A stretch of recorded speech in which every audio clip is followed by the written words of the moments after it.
কর্মকর্তা বৃন্দ, আপনাদের সামনে মূল্যবান বক্তব্য রেখেছেন আমার প্রিয় সহকর্মী,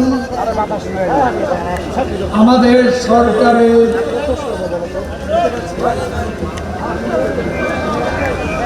মাননীয় পররাষ্ট্রমন্ত্রী, আওয়ামী লীগের সিনিয়র যুগ্ম সাধারণ সম্পাদক ডক্টর হাসান মাহমুদ আপনাদের সামনে মূল্যবান বক্তব্য রেখেছে। আবার এখানে আরো বক্তব্য রেখেছে আমাদের প্রচার ও প্রকাশনা সম্পাদক, এই আওয়ামী লীগের প্রতিষ্ঠার পেছনে তার যথেষ্ট অবদান রয়েছে। তিনি আসলে আলেম ওলামাদের সংগঠিত করে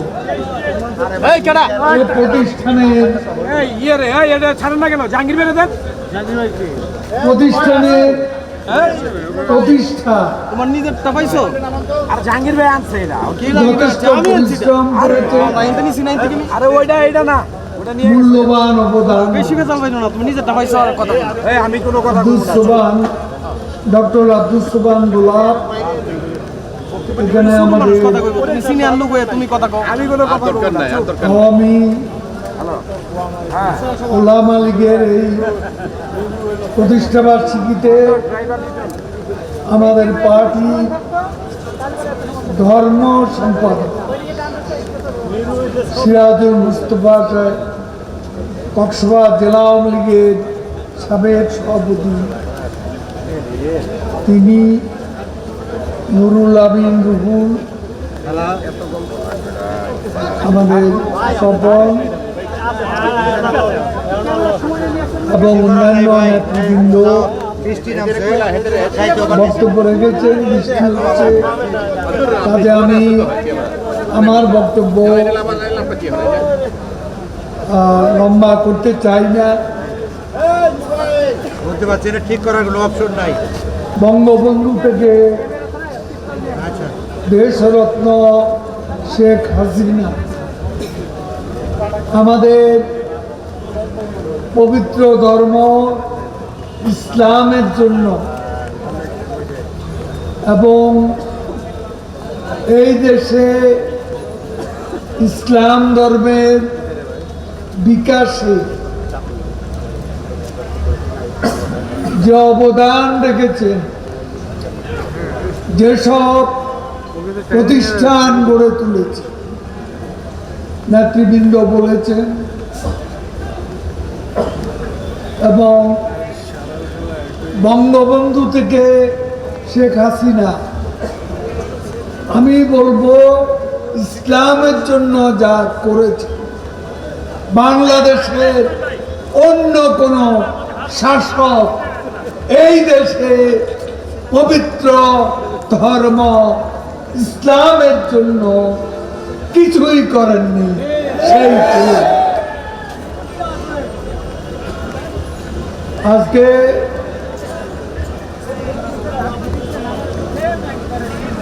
আওয়ামী ওলামা লীগ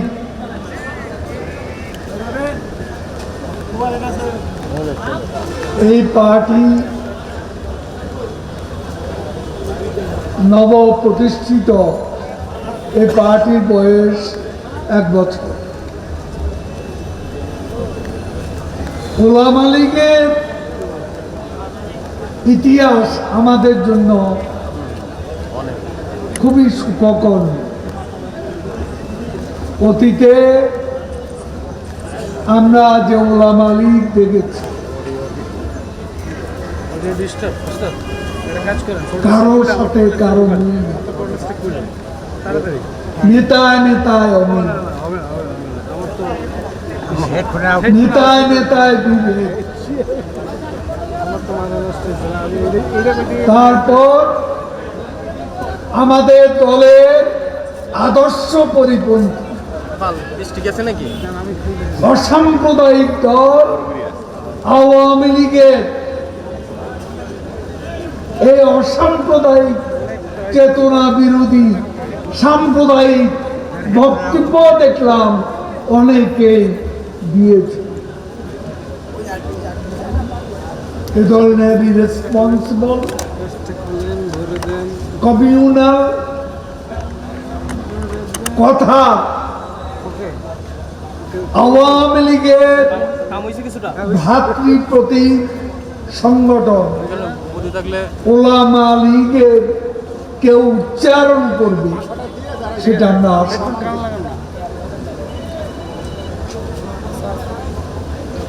আমি পরিষ্কারভাবে বলতে চাই, নেতা নেতা বিভেদ কলহ আর চাই না।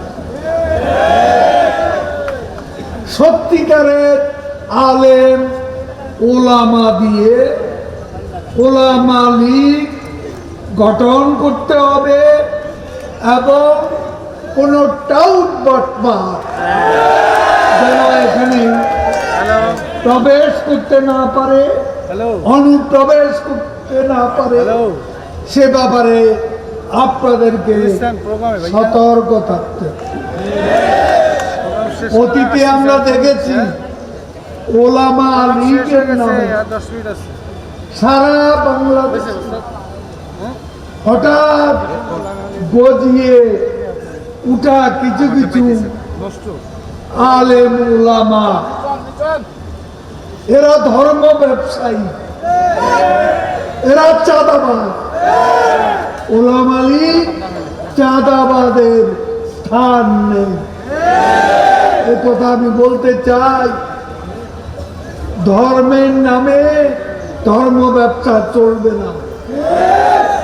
আওয়ামী লীগের সাথে কাজ করতে হলে আওয়ামী লীগের প্রতিষ্ঠাতা জাতির পিতা বঙ্গবন্ধুর আদর্শ মেনে চলতে, শেখ হাসিনার মতো সৎ আদর্শবান রাজনীতিককে অনুসরণ করতে হবে। ফ্রিস্টাইল যে যা খুশি যখন তখন বলবেন, এইরকম লোকের আমাদের কোনো প্রয়োজন নেই। শৃঙ্খলা মেনে চলতে হবে। আপনারা কমিটি করবেন,